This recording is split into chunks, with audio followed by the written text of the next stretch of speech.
चलिए जनाब, so very good morning to all of you. Let's move ahead और बात करते हैं हमारे अगले चैप्टर के बारे में, जो कि है आपका लेसन नंबर 7। सर, ये लेसन की बात अगर मैं करूं तो ये बात करता है बिजनेस इन्वायरमेंट के बारे में। सर, बिजनेस इन्वायरमेंट मतलब बहुत सिंपल सी बात है भाई साहब, कि आपकी जो कंपनी होती है या आपका जो ऑर्गेनाइजेशन होता है, उस ऑर्गेनाइजेशन को चारों तरफ से काफ़ी सारे क्या बोलेंगे, स्टेक होल्डर्स ने घेरा हुआ है। सर, मतलब ये कि हमारा जो बिजनेस है, क्या मैं कह सकता हूं कि हमारा बिजनेस कंज्यूमर्स पे डिपेंड करता है? हाँ या ना? बोले हाँ सर। क्यों? क्योंकि कंज्यूमर्स हमारे बिजनेस के जो गुड्स वगैरह रहेंगे या जो भी चीज़ हम मैन्युफैक्चर करते हैं, हमारा जो भी आउटपुट रहता है उसको कंज्यूम करता है, राइट? बोले हाँ।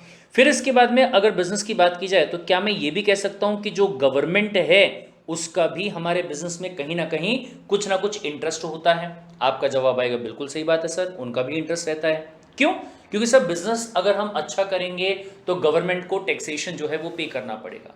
या अपार्ट फ्रॉम दैट, हमने काफ़ी सारे चैप्टर्स में पढ़ा है कि स्टार्टअप अगर आप लेके आने की बात करें तो गवर्नमेंट जो है वो हमको सब्सिडी प्रोवाइड करता है। और फिर जब आपने नेशनल इनकम वाला जो चैप्टर पढ़ा था तो उसमें भी गवर्नमेंट के इंटरवेंशन के बारे में अपन अच्छे से जानकारी जो है वो ली थी, राइट? बोले हाँ सर। फिर इसके बाद में अगर मैं बात करूं तो क्या मैं ये भी कह सकता हूं कि जो सोसाइटी है, कौन है सोसाइटी, वो भी कहीं ना कहीं है सर। क्योंकि हम जो भी काम करते हैं उससे हमारा इम्पैक्ट जो है वो सोसाइटी के ऊपर पॉजिटिव या फिर नेगेटिव, एज द केस में भी, ठीक है, पॉजिटिव भी पड़ सकता है और नेगेटिव भी पड़ सकता है। तो सोसाइटी जो है वो भी हमारी क्या हो गई, वो भी हमारी स्टेक होल्डर हो गई। फिर इसके बाद में अगर मैं सोसाइटी के अलावा अगर मैं पर्यावरण की बात करूं, यहाँ पे इन्वायरमेंट का मतलब मेरा क्या है भाई साहब, जब आप एयर की बात करते हो या फिर आप वाटर की बात करते हो या फिर जो वातावरण हमारा है, क्या मैं ये कह सकता हूँ कि उसके ऊपर भी हमारा पॉजिटिव या फिर नेगेटिव इम्पैक्ट जो है वो कहीं ना कहीं पड़ता है, right? And apart from that अगर मैं बात करूं तो हम यहाँ पे बात कर सकते हैं अबाउट द कॉम्पिटिटर्स। जो लोग लगभग वैसा ही काम करते हैं जैसा कि हम लोग यहाँ पे काम कर रहे हैं। जो हमारा काम है, जैसे अगर आप स्टील की बात करोगे कि अगर आपकी कंपनी का जो काम है वो स्टील मैन्युफैक्चर करना है, तो मार्केट में काफी सारे लोग हैं जो कि स्टील मैन्युफैक्चर करते होंगे और वो आपके लिए क्या है, कंपटीशन है। तो उनका अच्छा या बुरा इंपैक्ट जो है वो आपके बिजनेस पे पड़ेगा। मानते इस बात को भी? बोले बिल्कुल साहब। एंड फिर इसके बाद में अगर मैं बात करूं तो क्या मैं ये भी कह सकता हूं कि जो सप्लायर्स होते हैं, जो कि हमें गुड्स को सप्लाई करते हैं, कंज्यूमर को हम लोग गुड्स देते हैं, लेकिन जो रॉ मटेरियल है वो हमारे पास में आता है, जिसको हम मैन्युफैक्चर करके कन्वर्ट करके फाइनल गुड्स में कन्वर्ट करते हैं और आगे प्रोवाइड करते हैं। तो सप्लाईज जो रहेंगे वो भी सर कहीं ना कहीं हमारे लिए इंपॉर्टेंट है। तो बेसिकली अगर बात की जाए तो हमारे बिजनेस के अंदर जितने भी लोग हैं जो कि डायरेक्टली या फिर इनडायरेक्टली इन्वॉल्व होंगे, उसे आप सिंपली यहां पे नाम देते हैं क्या, बिजनेस इन्वॉल्वमेंट। सर, अगर मैं बिजनेस इन्वायरमेंट के हिसाब से यहां पे बात करूं तो ध्यान से सुनिएगा कि जो भी आपका ये इन्वायरमेंट होता है, ठीक है, इस इन्वायरमेंट को बेसिकली आप दो पार्ट्स में डिवाइड कर सकते हैं। हालांकि आपके मॉड्यूल में थोड़ा सा अलग दिया गया है, बट अगर प्रैक्टिकली मैं बात करूं तो ऐसा ही रहेगा। सर, कौन से? सबसे पहली बात, इन्वायरमेंट जो है ये आपका इंटरनल वाला हो सकता है, और दूसरा जो है ये बोले आपका सॉरी एक्सटर्नल वाला हो सकता है, ठीक है। एक्सटर्नल इन्वायरमेंट भी आपका यहां पे हो सकता है। सर, सवाल आता है कि क्या डिफरेंस क्या है दोनों के बीच में, इंटरनल का मतलब क्या होता है और एक्सटर्नल का मतलब यहां पे क्या रहेगा? तो बहुत ध्यान से देखिएगा भाई साहब, इंटरनल इन्वायरमेंट का मतलब ये होता है कि any element on which are management have control, ठीक है सर, जो कि हमारे कंट्रोल में रहता है। मतलब आप चाहो तो उसको चेंज कर सकते हो, आप जब चाहो तब उसको चेंज कर सकते हो, या अगर वो चेंज हो रहा होगा तो उसको आप कंट्रोल कर सकते हो। Sir, for example anything which is internal to your company, जो आपके बिजनेस के इंटरनल है। सर, फॉर एग्जाम्पल आपकी कंपनी का एम्प्लॉय, ठीक है, फॉर एग्जाम्पल आपकी कंपनी का प्रोडक्शन, फॉर एग्जाम्पल आपकी कंपनी का प्रॉफिट, फॉर एग्जाम्पल आपकी कंपनी का मैनेजमेंट, राइट। ये सारी की सारी चीजें जो रहेंगी वो क्या रहेगा, वो आपके कंट्रोल में रहेगा। आप जब चाहे तब इसमें क्या कर सकते हैं, चेंजेस कर सकते हैं। या फिर अगर मैं बात करूं तो आपकी कंपनी के कमोडिटी का प्राइस, वो भी समवेयर आपके कंट्रोल में रहता है। लेकिन वहीं पे अगर मैं एक्सटर्नल वाले की बात करूं तो अगर इसके जवाब की बात की जाए कि एक्सटर्नल का मतलब क्या होता है, तो ये लगा लीजिए कि जो हमने यहां पे लिखा जस्ट इसके अपोजिट। सर ऐसा कुछ तो भी, या फिर any element, we can say any element on which are company और organisation do not have control.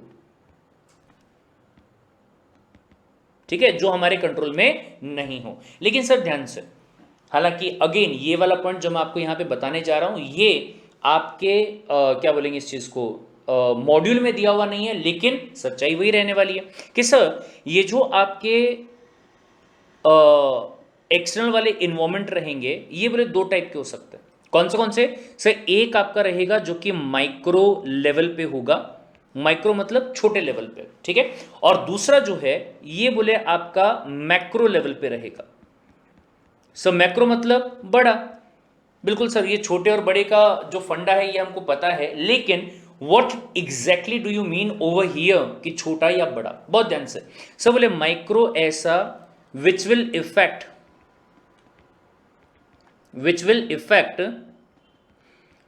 Only the industry in which our organization works। ठीक है, सिर्फ और सिर्फ वो इंडस्ट्री को इफेक्ट करेगा जिसमें हमारा ऑर्गेनाइजेशन जो है वो बोले काम करता है। फॉर एग्जाम्पल एजुकेशन इंडस्ट्री, ठीक है, for example steel industry, for example automobile industry, right, सिर्फ वो वाले लेवल पे। लेकिन जब आप मैक्रो की बात करते हैं तो मैक्रो वाला जो रहेगा इट विल इंपैक्ट और it will have impact on all organisations irrespective, मतलब भले ही वो किसी से भी बिलोंग करते हो, ठीक है। इररिस्पेक्टिव मतलब इससे कोई फर्क पड़ता नहीं है, irrespective of type of industry, कोई भी इंडस्ट्री होगा। सो बेस्ट एग्जांपल इसका क्या है, कोरोना एकदम बेस्ट और एकदम मतलब रिसेंट वाला एग्जांपल। आप मुझे बताइए इस चीज का कि कोरोना के आने की वजह से कौन सी ऐसी इंडस्ट्री थी जिस पे फर्क नहीं पड़ा, ऐसी कौन सी इंडस्ट्री थी सर, कोई इंडस्ट्री नहीं थी सर। आप ये लगा लीजिए कि लगभग सारी की सारी इंडस्ट्री जो है, हर इंडस्ट्री पे, हर सेक्टर पे कोरोना का इंपैक्ट जो है वो पड़ा ही पड़ा था। Is this point clear? बोले हाँ, सब बात समझ में आ गई। लेकिन हाँ ये ध्यान दीजिएगा कि चाहे आप माइक्रो की बात कर लीजिए और चाहे आप मैक्रो की बात कर लीजिए, ठीक है। अगर मैं दोनों की ही बात करना चाहूं तो मैं आपको बता दूं कि ये बेसिकली चार टाइप के हो सकते हैं। सबसे पहला सब बोले सोशल हो सकता है, ठीक है। दूसरा सब बोले ये आपका इकोनॉमिकल हो सकता है, ठीक है। तीसरा सब बोले ये पॉलिटिकल हो सकता है, राइट। चौथा सब बोले ये टेक्नोलॉजिकल भी हो सकता है। एग्जाम्पल के साथ बताऊंगा मैं आपको, ठीक है। और एक और है भाई साहब, पांचवा जो कोरोना का नाम अपन ने लिया, that can be called as what, environmental. ये बोले आपका इन्वायरमेंटल भी हो सकता है। सर सोशल चेंजेस हो गए sir, so what do you mean by the social changes? Sir society में लोगों का सोचना जो है वो चेंज हो गया, लोगों का परसेप्शन जो है वो चेंज हो गया। सर फॉर एग्जांपल आज के टाइम पे अगर आप बात करोगे तो लोग हेल्थ की तरफ ज़्यादा ध्यान देने की बात कर रहे हैं, इम्यूनिटी की तरफ ज़्यादा ध्यान देने की बात कर रहे हैं। बिकॉज ऑफ दैट रीज़न जो आपका ऑटोमोबाइल सेक्टर है ना, उसमें बोले कहीं ना कहीं गिरावट आ रही है, और जो साइकिल वगैरह की डिमांड है उसकी डिमांड बढ़ रही है। लोग ये कोशिश कर रहे हैं कि एक जगह से दूसरी जगह पे अगर अपने को ट्रेवल करना पड़ेगा तो अपन साइकिल से वहाँ पे क्या कर लेंगे, ट्रेवल कर लेंगे। Is this point clear? तो सोसाइटी की सोच जो है उसकी वजह से किसी इंडस्ट्री पे पॉजिटिव फर्क पड़ सकता है और किसी दूसरे के ऊपर शायद नेगेटिव फर्क भी पड़ सकता है। फिर उसके बाद में दूसरा सर बोले इकोनॉमिकल। सर कई बार ऐसा हो सकता है कि किसी चीज को प्रोड्यूस करना कल तक आपको कॉस्ट इफेक्टिव पड़ रहा था, बट सडनली मार्केट में कुछ तो भी चेंज हुआ होगा जिसकी वजह से वही वाली चीज को प्रोड्यूस करना आपके लिए कॉस्टली पड़ रहा है। अगर वो चीज आपके लिए कॉस्टली पड़ रहा है तो आपका जो प्रॉफिट रहेगा उस चीज के अंदर, वो प्रॉफिट आपका कम हो जाएगा। और अगर आपका प्रॉफिट कम हो जाएगा तो शायद ये भी हो सकता है कि आपको काम करना क्या करना पड़े, बंद करना पड़े, राइट? तो वो इकोनॉमिक इंपैक्ट वहां पे आ गया। फिर इसके बाद में जब आप पॉलिटिकल वाले की बात कर रहे हैं तो ये तो बहुत सिंपल सा वैसा, कल तक बोले कांग्रेस का राज हुआ करता था, फिर बीजेपी का राज आ गया, फिर हो सकता है कि बीजेपी का जो राज है वो चला जाए और बाद में किसका राज आ जाए, कांग्रेस का, या फिर किसी और पार्टी का आ जाए। बिकॉज ऑफ दैट रीजन काफी सारे चेंजेस जो हैं वो हो सकते हैं जो कि शायद आपके लिए कभी पॉजिटिव रहे या फिर किसी दूसरे के लिए वो नेगेटिव रहे, एज द केस में भी, राइट? फिर इसके बाद में अगर बात करेंगे तो टेक्नोलॉजिकल। सर ये तो बहुत बड़ी चीज है सर। टेक्नोलॉजी जो है वो टाइम टू टाइम चेंज होती रहती है और इसका मैं बेस्ट एग्जांपल आपको दूंगा, शायद आप वो एग्जांपल से ज्यादा फैमिलियर नहीं रहेंगे। क्यों? क्योंकि उस टाइम पे शायद आप काफी छोटे बच्चे हुआ करते थे। जैसे मान लीजिए अगर मैं 2000, ठीक है, 2000, 2001, फिर 2005, 2007 यहां तक की अगर मैं बात करूं तो सर वो टाइम एक ऐसा हुआ करता था जब नोकिया नाम के मोबाइल की मोनोपोली थी, ठीक है। हथियार के तौर पे लोग जेब में नोकिया लेके घूमते थे, बोले कि किसी से झगड़ा होगा तो फेंक के मार देंगे, सामने लगा सर फूट जाएगा पर मोबाइल नहीं फूटेगा। मतलब इतना बेस्ट फोन जो है वो हुआ करता था अगर क्वालिटी के हिसाब से बात की जाए तो। लेकिन टेक्नोलॉजी आई, टच स्क्रीन वाले फोन आ गए, ठीक है, कैमरा वाले फोन आ गए, फिर उसके बाद में क्या बोलेंगे उस चीज को कि रैम वाले फोन आ गए, राइट? एंड्रॉइड फोन्स वहां पे आ गए, स्मार्टफोन्स वहां पे आ गए। तो जो आपका उसका कीपैड हुआ करता था जो कुछ ऐसा दिखता था, मतलब आप उसमें बटन दबाओ और बटन दबा के फोन लगाओ, ठीक है, तो वो आउटडेटेड हो गया। जब वो आउटडेटेड हो गया तो आज के डेट में आप देखिए, मतलब नोकिया कहीं पे आपको दिखाई भी नहीं देता है आज की डेट में, लेकिन कहीं ना कहीं पूरा का पूरा चेंज हो गया। मतलब कोई टाइम था जब हर बंदे के पास में नोकिया का फोन होना ही होना था, कंफर्म था, घर में एक फोन तो रहेगा ही रहेगा, राइट? लेकिन अब sir this is not important. आज के टाइम पे जहां ओप्पो है, वीवो है, एमआई है, ठीक है, लोग एप्पल के पीछे पड़े हुए हैं, तो ऐसे टाइम पे नोकिया कोई गिन ही नहीं रहा। क्यों नहीं गिन रहा? सब बोले टेक्नोलॉजिकल चेंजेस आ गए हैं और उसके हिसाब से नोकिया ने अपने आप को क्या नहीं किया, एडजस्ट नहीं किया, उसका इंपैक्ट पड़ गया। फिर उसके बाद में इन्वायरमेंट, इसका एग्जांपल मैं आपको ऑलरेडी दे चुका हूं, कोरोना वाला। जैसे ही कोरोना की मार आई उसकी वजह से पूरी की पूरी इंडस्ट्री, चाहे आप होटल की बात कर लीजिए, चाहे आप टूरिज्म की बात कर लीजिए, चाहे आप ट्रांसपोर्टेशन की बात कर लीजिए, ठीक है, चाहे आप ऑटोमोबाइल सेक्टर की बात कर लीजिए, एजुकेशन की बात कर लीजिए, हर जगह इतनी गंदी मार पड़ी जिसकी कोई हद नहीं। सिर्फ दो सेक्टर ऐसे थे जो कि प्रॉफिट में रहे, एक तो किराने वाला और दूसरा मेडिकल वाला, राइट? सिर्फ दो सेक्टर ऐसे थे जिनका अच्छा खासा मुनाफा वहां पे हो, बट वो भी एक चेंज ही है ना। We are not saying over here कि मतलब अच्छा चेंज होने वाला है या बुरा होने वाला है, कुछ भी हो सकता है। मार्केट में अगर कोई चेंज होगा तो उसका अच्छा इंपैक्ट भी पड़ सकता है एंड इवन बुरा इंपैक्ट भी पड़ सकता है, एनीथिंग कैन हैपन, राइट? ठीक है सर। तो अल्टीमेटली अगर मैं बात करूं तो इन्वायरमेंट को इस हिसाब से आप यहां पे डिवाइड करके चल सकते हैं जो कि आपके बिजनेस ऑर्गेनाइजेशन को पॉजिटिवली और या फिर नेगेटिवली कहीं ना कहीं क्या करेगा, इंपैक्ट जो है वो करने वाला है। Understood the point? बोले ठीक है सर। तो चलिए सर, यहां पे बिना टाइम को वेस्ट किए फटाफट हम पढ़ते हैं। ओवरव्यू ऑफ बिजनेस इन्वायरमेंट की बात की जाए तो ये मैं आपको बेसिकली समझा चुका हूं कि सारे के सारे वो एलिमेंट्स जिसका हमारे बिजनेस के ऊपर, हमारे ऑर्गेनाइजेशन के ऊपर, हमारे कंपनी के ऊपर पॉजिटिव या फिर नेगेटिव इंपैक्ट पड़ता है, उसे आप बिजनेस इन्वायरमेंट का नाम देते हैं। हालांकि अगर दो लोगों के हिसाब से बात की जाए, एक था केथ डेविस और दूसरा था आपका एंड्रयूज। सर इन लोगों ने बिजनेस इन्वायरमेंट को अलग तरीके से डिफाइन करने की कोशिश करी। क्या कहा? मतलब दोनों का सेम है, ध्यान से देखिएगा।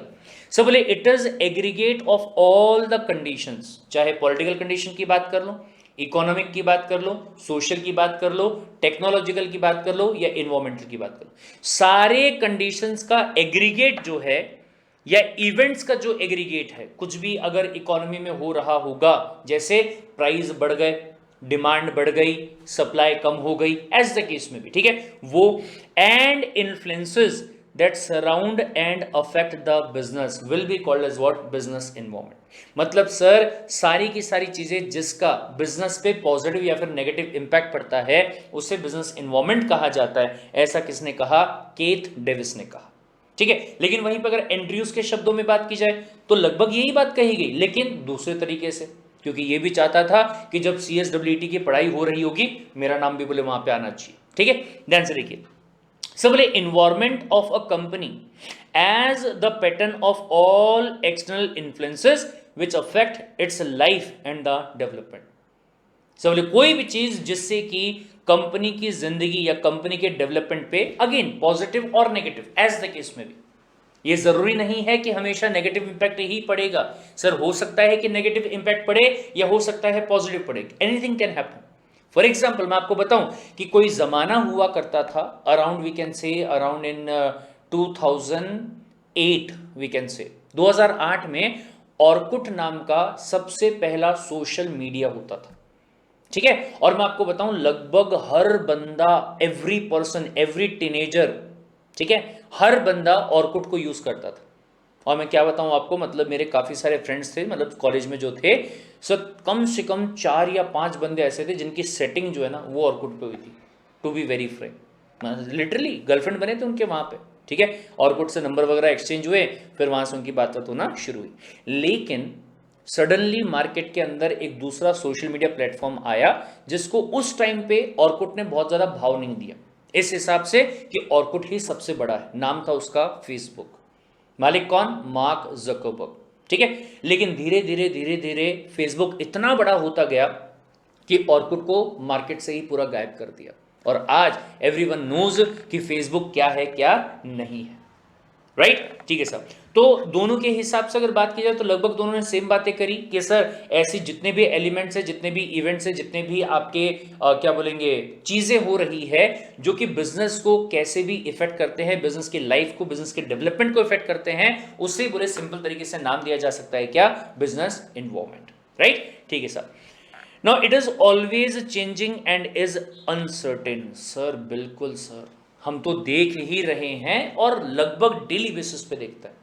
अगर इन्वायरमेंट की बात करेंगे तो चेंज होते जा रहा है, होते जा रहा है। कभी पॉलिटिकल चेंज आता है, कभी इकोनॉमिक चेंज आता है, ठीक है। इन्वायरमेंट वाला आपने को पता ही अच्छे तरीके से, अभी रिसेंटली किसी ने सोचा भी नहीं था कि मार्केट में सोशल डिस्टेंसिंग नाम की कोई चीज आ जाएगी। किसी ने सोचा भी नहीं था कि मास्क जो है वो फैशन का एक चीज बन जाएगा। मतलब देखिए आप कैसे कैसे टाइप के लोग मास्क यूज कर रहे हैं, सोचने वाली बात है।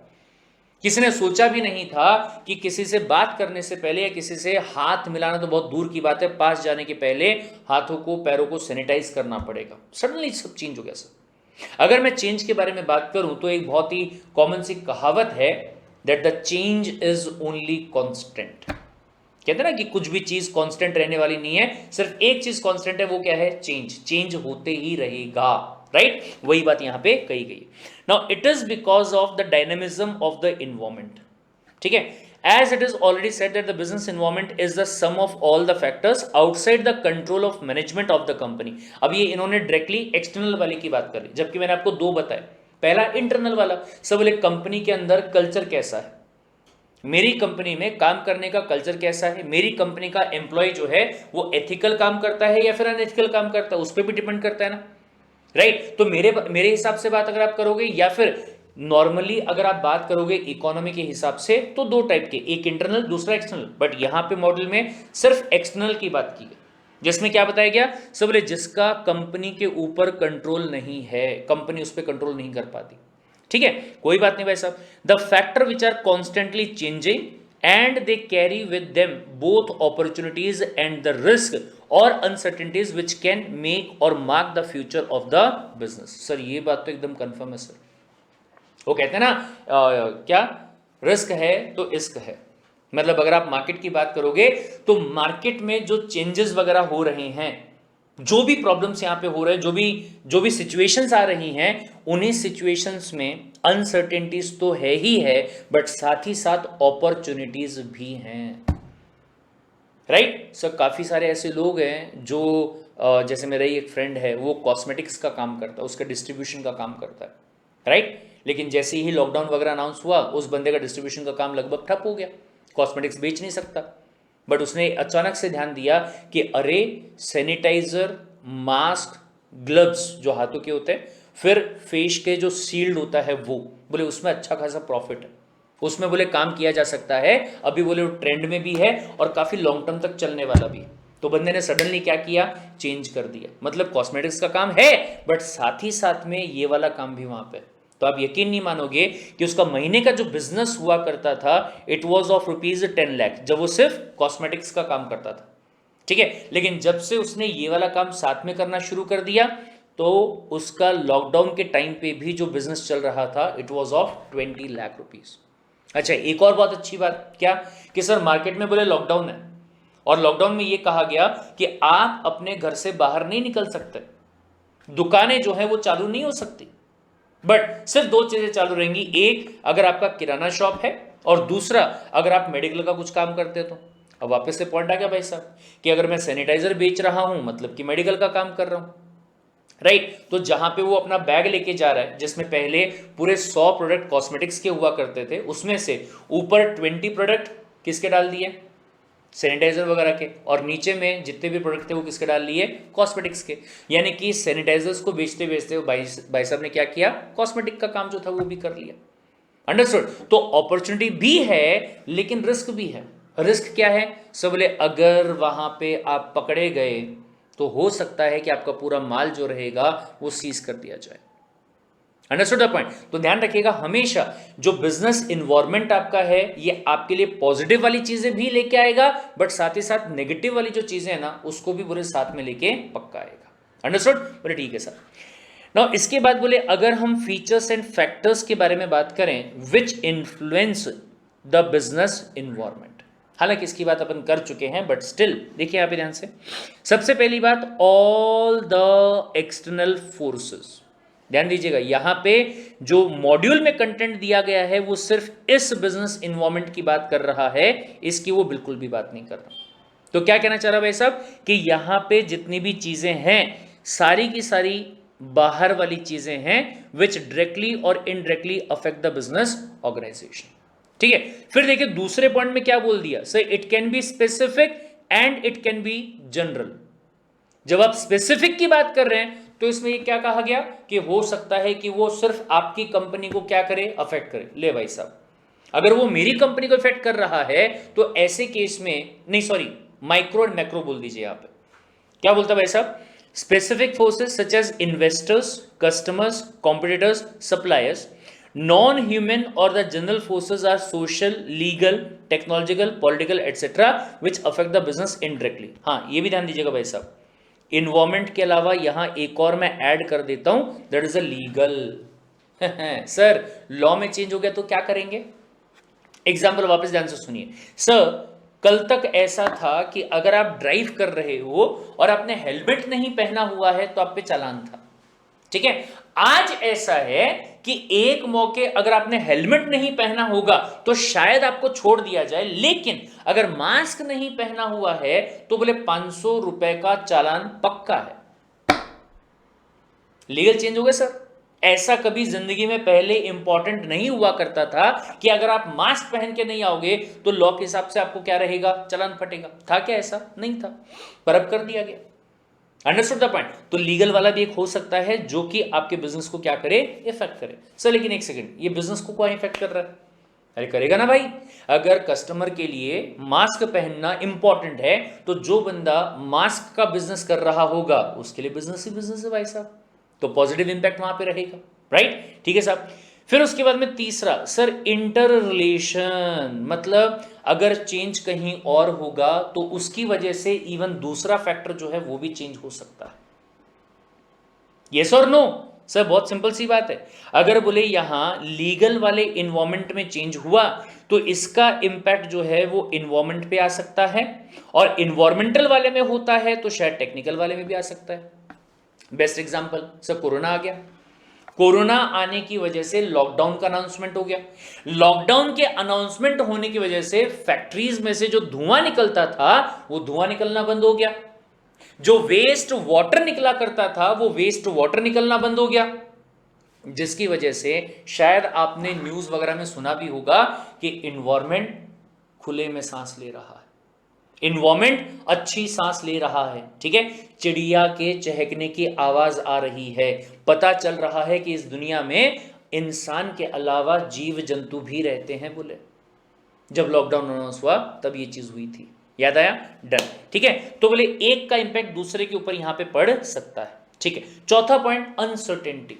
सो बोले बिजनेस इन्वायरमेंट के बारे में ये नहीं कहा जा सकता कि वो पॉजिटिव इंपैक्ट डालेगा या नेगेटिव डालेगा, ये भी नहीं कहा जा सकता कि कौन से टाइप का चेंज यहां पे होने वाला है।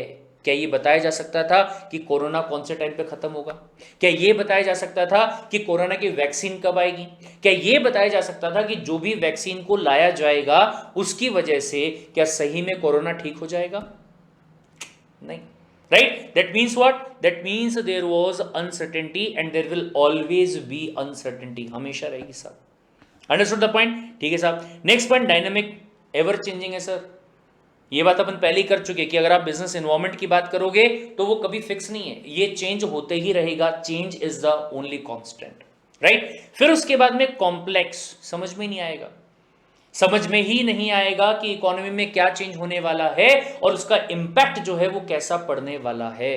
कॉम्प्लेक्स है, समझने में इतना आसान नहीं रहेगा, राइट। ये तो तभी बात समझ में आ चुकी थी जब आपने यहां पे अनसर्टेनिटी की बात की थी, इंटर रिलेशन की बात की थी। सब बोले बिजनेस इन्वायरमेंट में जो भी चेंज आएगा उससे ये प्रिडिक्ट करना कि हमारी कंपनी के परफॉर्मेंस पे या हमारी कंपनी के मार्केट पे उसका क्या इंपैक्ट पड़ेगा क्या नहीं पड़ेगा, ये तब तक नहीं समझा जा सकता जब तक कि वो इवेंट वहां पे हो नहीं जाता, राइट। देखिए यहां पे ध्यान से, it is very difficult to understand the impact of environment on the company, although it is easy to scan the environment but it is difficult to know how the change will influence the business decision। Positive impact रहेगा या negative रहेगा ये नहीं बता पाएंगे, ठीक है।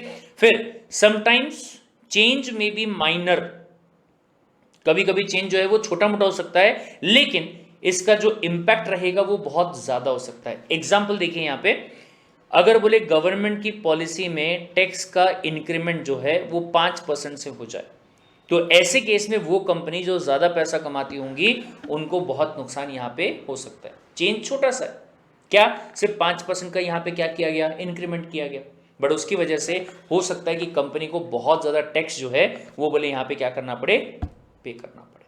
Got it. और फिर आता है बेटा 7th वाला point, that is relativity.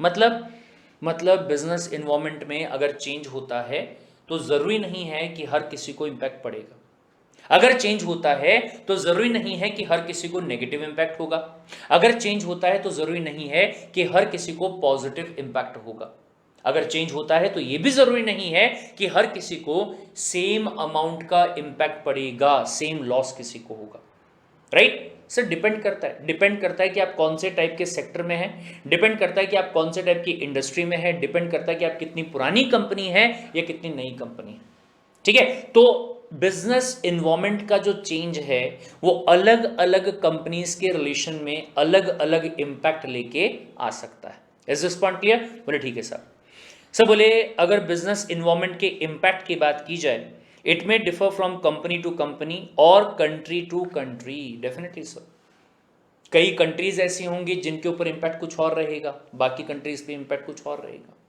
For example sir बोले तेल के कुएं जो थे वहां पे स्ट्राइक हो गया, उसकी वजह से कुछ कंट्रीज को बेनिफिट हुआ होगा, कुछ कंट्रीज को नुकसान हुआ होगा। सर जिन कंट्रीज के पास अपने खुद के ऑयल के सोर्सेज थे उनको कोई नुकसान नहीं, बल्कि उनके लिए अच्छा हुआ कि उनके पास में जो तेल के सोर्सेज थे उसका प्राइस बढ़ गया उसका प्राइस क्या हो गया, बढ़ गया। और जिनके पास में तेल के सोर्सेज नहीं थे वहां पे तेल का प्राइस मतलब वहां पे उनको महंगे में परचेस करना पड़ा। अंडरस्टूड, डन, ठीक है साहब। फिर उसके बाद में अगर मैं टाइप ऑफ इन्वायरमेंट की बात करूं तो पॉलिटिकल बता चुका हूं, economical, social, technological and legal, यानी कि कुल मिलाकर अगर आप देखोगे तो यहां पे आपको 5 बताए गए, बट मैं एक और यहां पे आपको बता रहा हूं कौन सा, इन्वायरमेंट, जो कि कोरोना वाला था, वो भी तो है ही ना साहब, ठीक है। चलिए पॉलिटिकल वाला इन्वायरमेंट एक बार यहां पे भी देख लेते हैं क्या कहना चाहता है। हालांकि मैं पूरा का पूरा आपको एग्जाम्पल दे चुका हूं। Sir it affect the economic environment of the business, company की इकोनॉमी पे फर्क जो है वो पड़ सकता है, चीजें महंगी हो सकती है, ठीक है।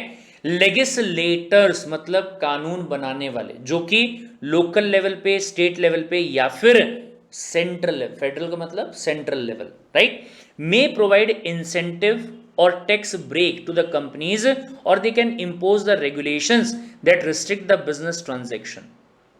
अलग अलग पॉलिटिकल पार्टीज आती हैं, अलग अलग टाइप के लॉज वगैरह जो है वो लेके आती है, जिसका पॉजिटिव या फिर नेगेटिव इंपैक्ट जो है वो आपके बिजनेस पे पड़ सकता है, ठीक है साहब।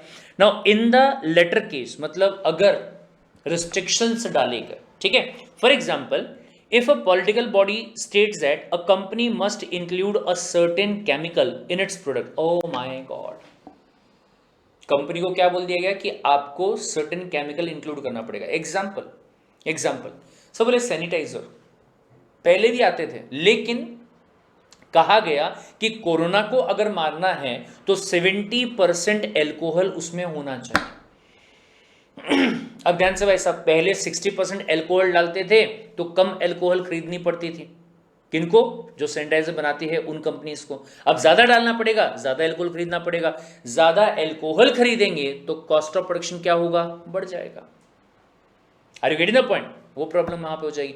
फिर उसके बाद में सब बोले मास्क के बारे में बोला गया कि अगर ट्रिपल लेयर वाला मास्क नहीं रहा या फिर रेस्पिरेटरी सिस्टम वहां पे नहीं रहा तो बोले उसका कोई इंपैक्ट नहीं है, और ऐसे मास्क बोले मार्केट में बिकने नहीं चाहिए, कॉस्ट बढ़ गया सर, ठीक है। या फिर फ्लाइट्स की बात कर लीजिए, शायद आपने लॉकडाउन के बाद में जब वापस से फ्लाइट्स वगैरह रिज्यूम हुए तो आपने कभी ट्रैवल किया होगा, तो जब आप ट्रैवल करते हैं, पुराने टाइम पे जब कोरोना नहीं हुआ करता था, आप सिंपली अपने टिकट्स को परचेज कीजिए, वहां पे आपको टिकट दिया जाएगा और टिकट लेके बोले आप बैठ जाओ, खाने के लिए अगर आपने एक्स्ट्रा पे किया होगा तो फिर ठीक है, नहीं तो चलो बोले हो गया। लेकिन अब क्या होता है कि बकायदा फेस मास्क दिया जाता है फ्लाइट वालों की तरफ से, ठीक है, शील्ड दिया जाता है, सैनिटाइजर जो है अलग से ट्यूब आपको प्रोवाइड किया जाता है, और ग्लव्स जो है वो भी आपको दिए जाते हैं। अपार्ट फ्रॉम दैट, अगर बोले फ्लाइट के अंदर आप बीच वाली सीट पे बैठते हैं तो एक गाउन आपको प्रोवाइड किया जाता है, जो कि जैसे आप फ्लाइट से उतर जाएंगे तो आपको वो निकालना पड़ेगा। Are you getting the point? तो अब ये ध्यान से सुनिए, सब बोले पहले फ्लाइट के लिए 6,000 रुपए का चार्ज जो है वो लिया जाता था, ठीक है, जिसमें से फ्लाइट वालों का खर्चा जो है वो 2,000 का होता था और 4,000 का क्या हो गया, प्रॉफिट हो गया। लेकिन अब क्या बोला गया, सर बोले आप 6,000 का चार्ज लो, कोई दिक्कत नहीं है, लेकिन जो 2,000 का आपका एक्सपेंडिचर है उसमें बोले 1,000 रुपए का और एक्सपेंडिचर ऐड कर दो, क्योंकि आपको कंपल्सरीली सामने वाले ट्रैवलर को फेस शील्ड देना पड़ेगा, मास्क देना पड़ेगा, सैनिटाइजर जो है वो भी देना पड़ेगा, ग्लव्स देने पड़ेंगे, और जो बंदा बीच में बैठ रहा है उसको गाउन भी देना पड़ेगा। बताओ आप, 1,000 रुपए बढ़ गया बिना मतलब में, ठीक है। अब जब ये 1,000 रुपए बढ़ा तो जहां प्रॉफिट आपका 4,000 का था, वही प्रॉफिट कितने का हो गया, 3,000 रुपए का हो गया। Are you getting the point? तो ये इंपैक्ट वहां पे पड़ गया भाई साहब। Is this point clear? ठीक है। The company passes those cost on to the customer in form of higher price, या तो बोले आप ये खर्चा बेयर करो, और अगर आप कहते कि नहीं भाई साहब हमको तो पूरे 4,000 का प्रॉफिट चाहिए, तो जहां आप कल तक 6,000 रुपए चार्ज करते थे वहीं पे आप फ्लाइट का खर्चा बढ़ा के कितना कर दोगे, 7,000। अल्टीमेटली बर्डन किस पे आएगा, कंज्यूमर पे, और कंज्यूमर क्या बोलेगा, मैं नहीं जाना बोले फ्लाइट से, इससे अच्छा है बोले कि मैं 11 नंबर की बस पकड़ लूँ। डिपेंड करता है भाई साहब, किसी के बजट में नहीं हुआ तो कहां से अफोर्ड करेगा, वो नहीं कर पाएगा, राइट, ठीक है।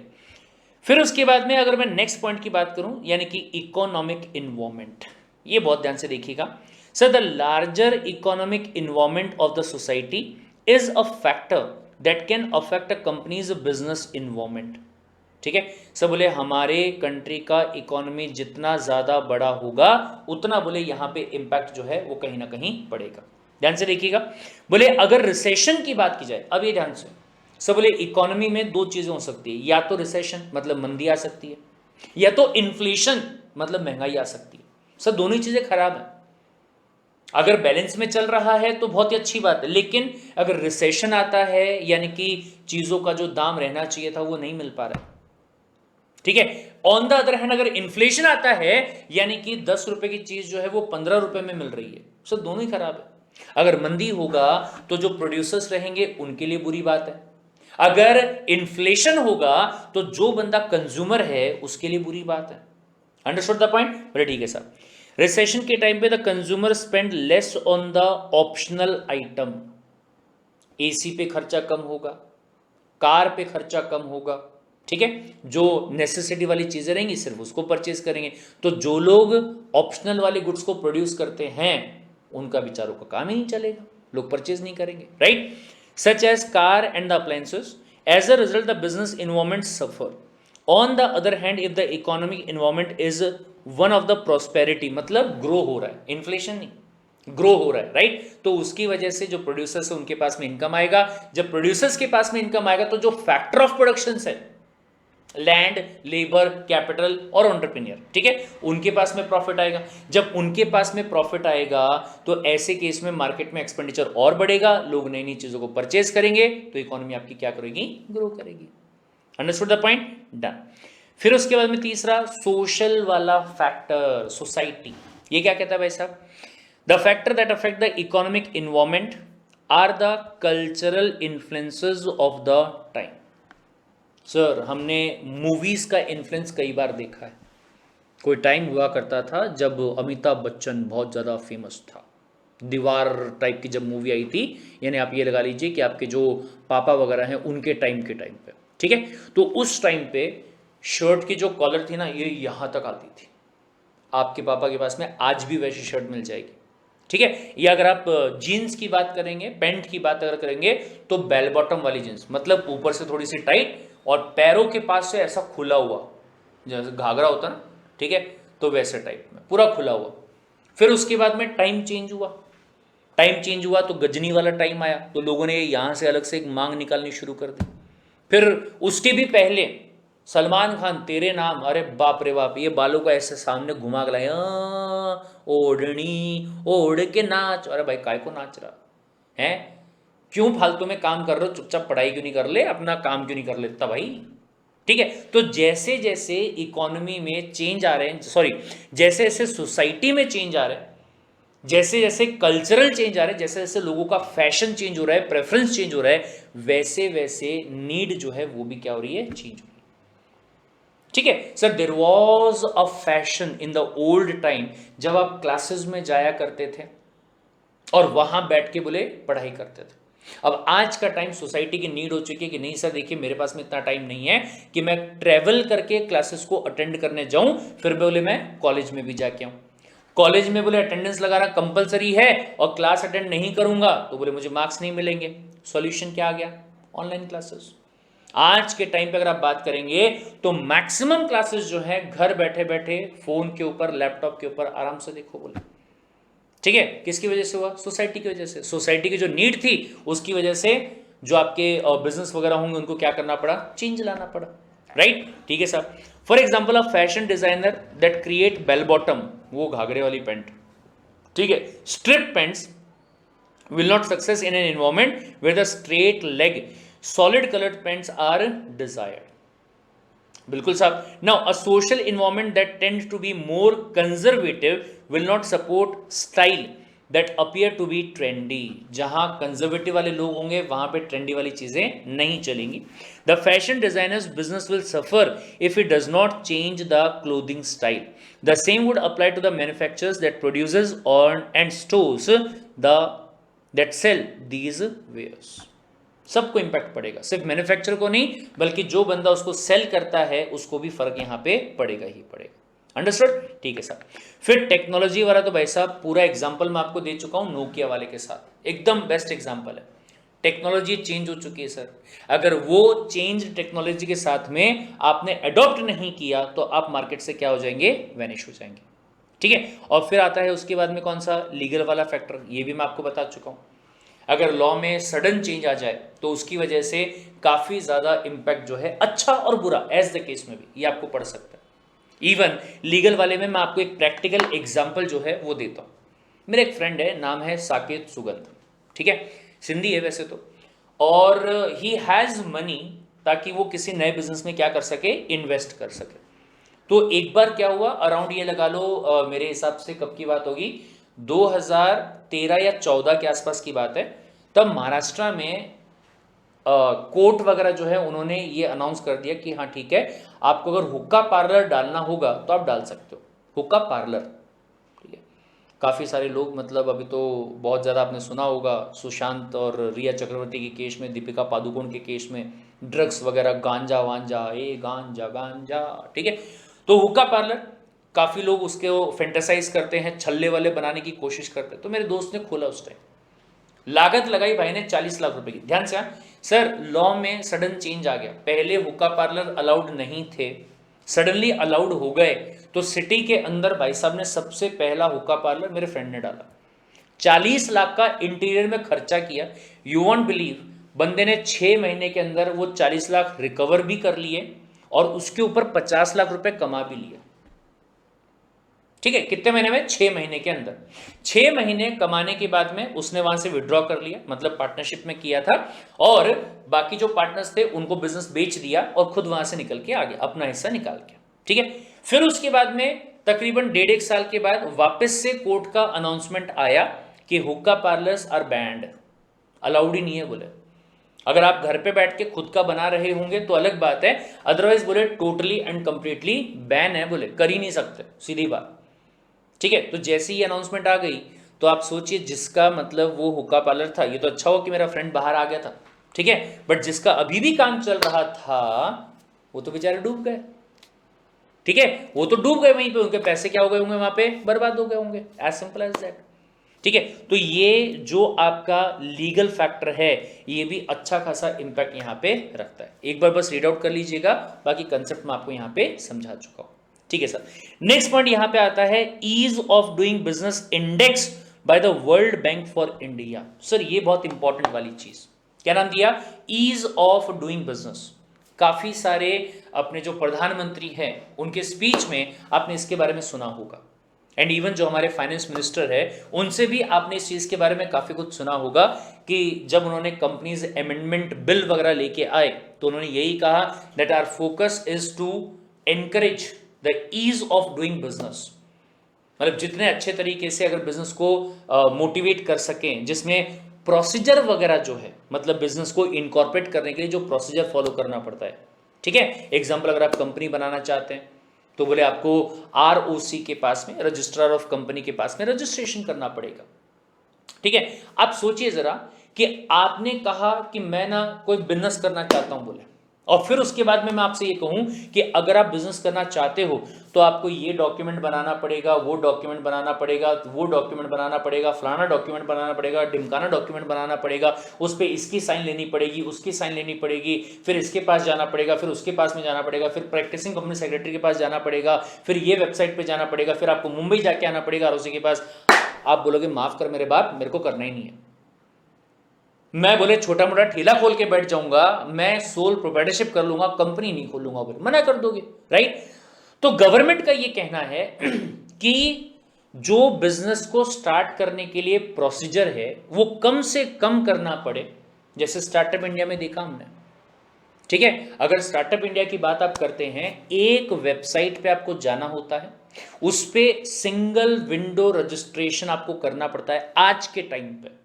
ठीक है, जिसकी वजह से रजिस्ट्रेशन करना, बिजनेस ऑर्गेनाइजेशन को चालू करना, लॉ के प्रोसीजर को फॉलो करना as compare to 10 years ago बहुत ज्यादा आसान हो चुका है, जिसकी वजह से हमारी कंट्री जो है वो, अगर आप इंटरनेशनल लेवल पे बात करेंगे, सर इंटरनेशनल लेवल पे बात अगर की जाए तो 195 कंट्रीज हैं एज पर द यूएन। ठीक है, और अगर आप आदिवासी कंट्री वगैरह सबको अगर ऐड कर लेते हैं तो 203 कंट्रीज है।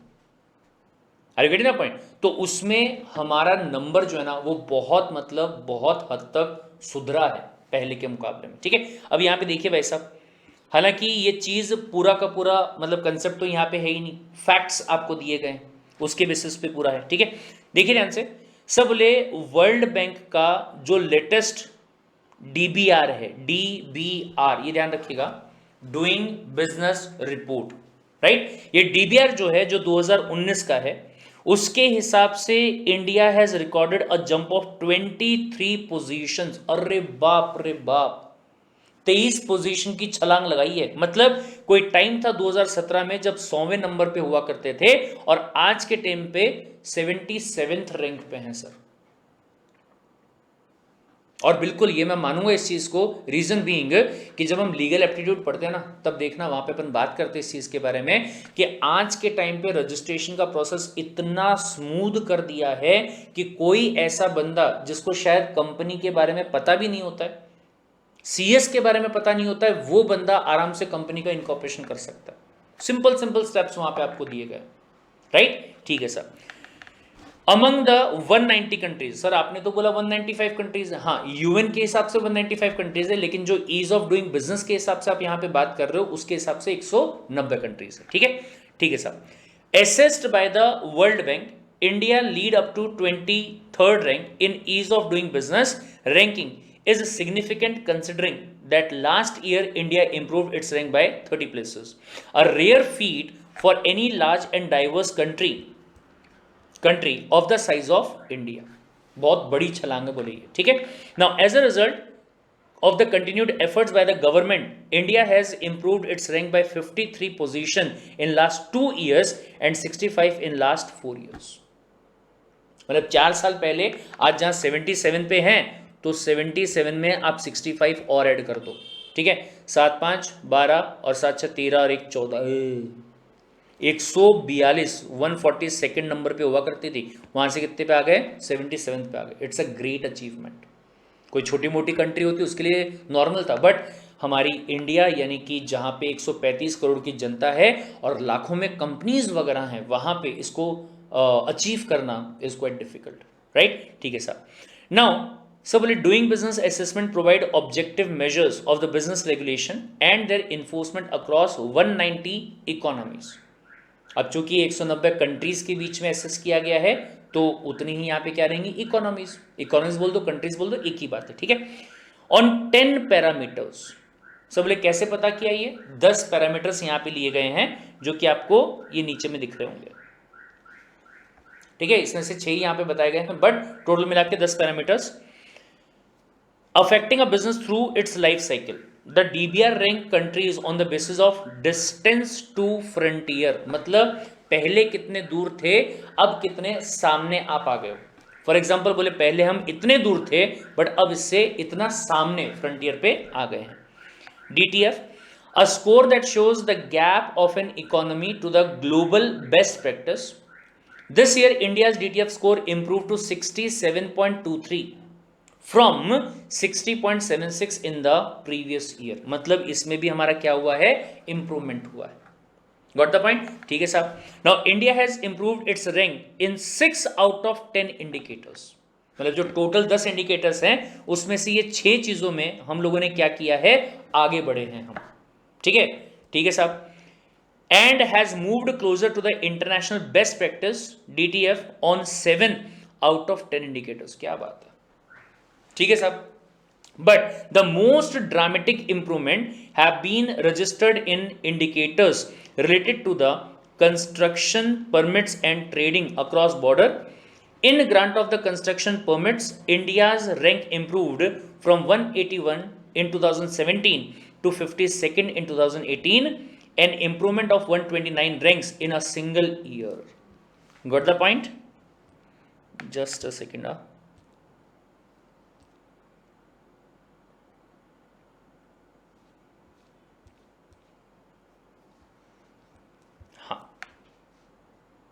Right?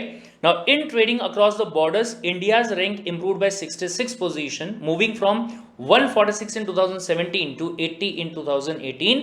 The changes in 6 indicators were improved as follows। तो ये देखिए भाई साहब, यहाँ पे इस चीज के बारे में आपको सिंपली दिया हुआ है। Understood the point? डन।